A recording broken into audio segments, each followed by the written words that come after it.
Kepolisian Resort Buru tengah menangani kasus dugaan kekerasan seksual terhadap seorang perempuan di wilayah Kabupaten Buru. Kasus berawal ketika korban melapor ke pihak kepolisian setelah mengalami tindakan kekerasan seksual oleh seorang pria yang dikenali korban. Kasih Humas Polres Buru Ibda Jaya Permana dalam keterangan resminya dijelaskan jika peristiwa terjadi pada Ahad malam 26 Oktober 2025 di dalam rumah korban.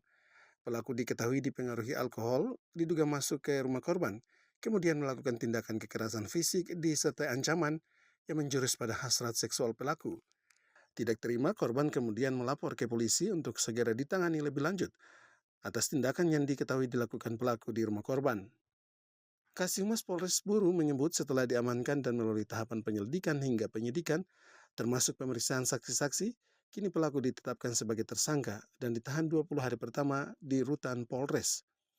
Kepada pelaku dijerat dengan Undang-Undang Nomor 12 Tahun 2022, Pasal 6 tentang tindak pidana kekerasan seksual dengan ancaman hukuman sesuai ketentuan hukum yang berlaku. Itu merupakan kasus pencabulan di mana kronologis kejadiannya yang dapat saya sampaikan di sini. Pertama, pelaku itu masuk ke dalam rumah korban. Kemudian sampai di dalam, pelaku mencekik dan menahan tubuh korban, kemudian sambil mengancam.